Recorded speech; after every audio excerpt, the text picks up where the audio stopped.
This is the Helpful Lockpicker here. The video I have for you today is on how to shim a lock open if you do not have the working key. The two locks I have in front of us are one, a Kwikset lock that uses the KW1 keyway, and then the second is a Schlage lock that uses the SC1 keyway. In order to get these locks open, we're going to need a keyblank that fits the lock and then a Coreshim. And if you do not have any Koreshims, you can take the security tags out of a DVD player and cut this open, and there are thin pieces of metal that you can use just as well. The first thing we're going to want to do is make sure our key blanks fit the lock. So the first thing I'm going to take is my Kwikset key blank and insert it into the keyway and make sure that it fits. And then we will do the same for the Schlage.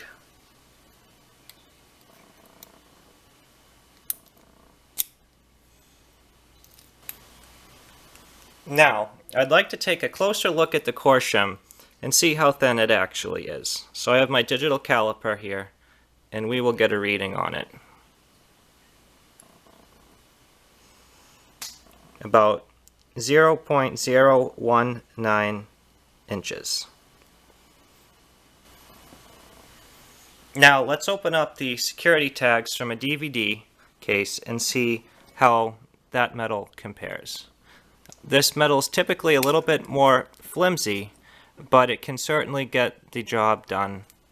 So you just got to get it out of its casing, and then it will be ready to be used. And we will see roughly how thin it is.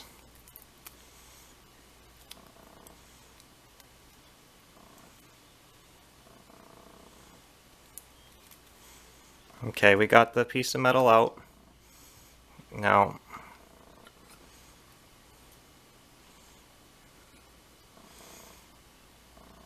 so thin, my caliper barely wants to read it. 0.001.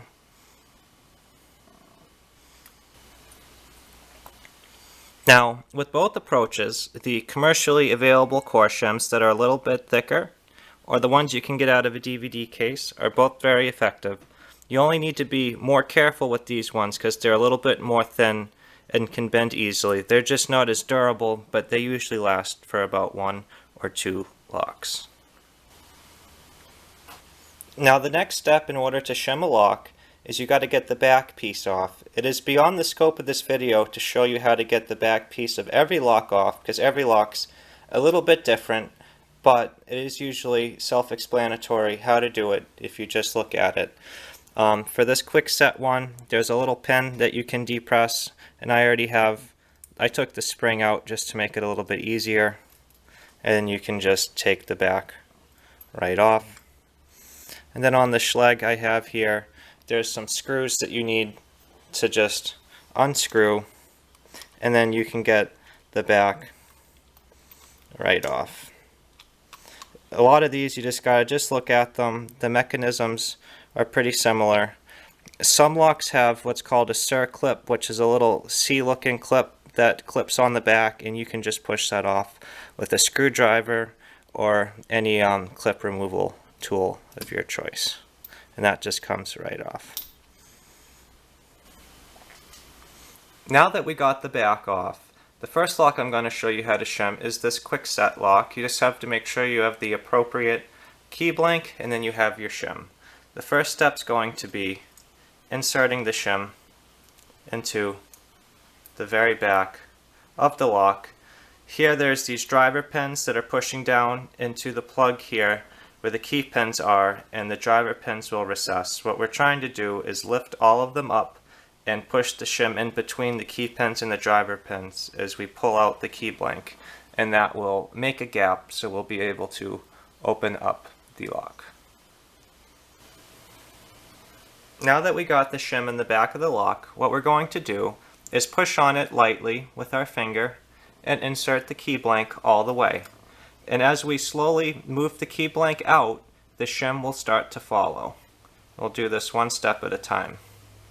And if it doesn't start to follow, all you have to do is push the key blank back in until you feel some resistance, and make sure the shims always stay in midline here with the driver pins. Now I'm going to pull the key blank out, see if the shim will follow. It didn't. I'm going to push the key back in and pull out slowly. And now the shim has advanced a little bit more, and we're going to keep repeating until we have the lock fully shimmed. Okay, we're almost there.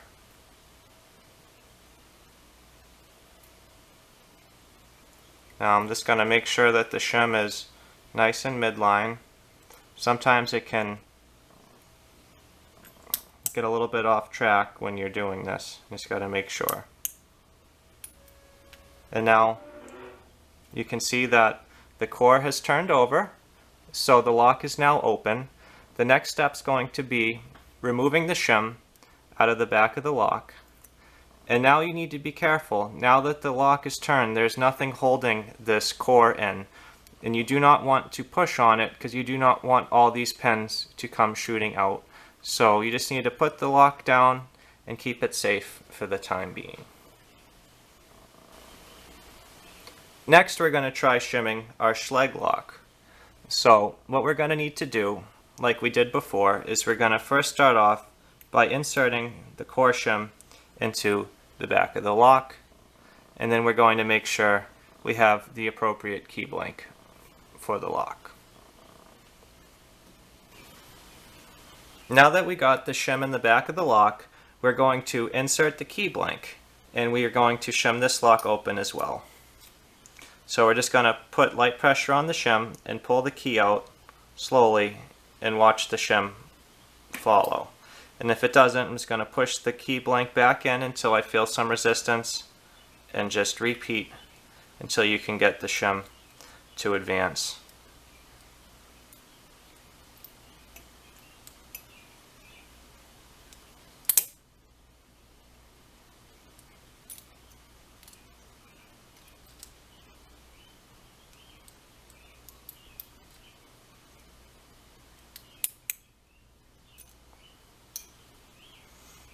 Some locks can be a little bit tougher to shim because the gap in the back is a little bit of a tighter tolerance, and it is harder to get the shim to work.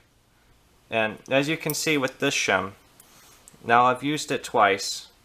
You can't usually get too many uses out of them. You just got to be careful, and the more they start to bend, the harder they can be to use. But now we got the core turned over, and now we can remove the shim out of the back of the lock. And once again, just be very careful you do not push out the core here, because you do not want all the pins to go flying out, and they'll be very hard to retrieve. Now you can tell that both of these locks are open by seeing that the core can now turn without the key.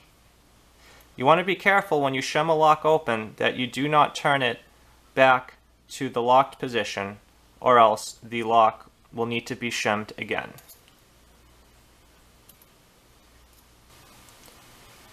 If you are wondering if being able to shim a lock so easily can propose a security risk to your home, I just want to show you one example. When you look at the front of the lock, you can see that there's this little lip here. That little lip will prevent you from being able to shim a lock from the front, because when the cylinder is pushed all the way in, you'll not be able to get a shim in there. And you can see this on the Schlage as well, and that has a more defined lip.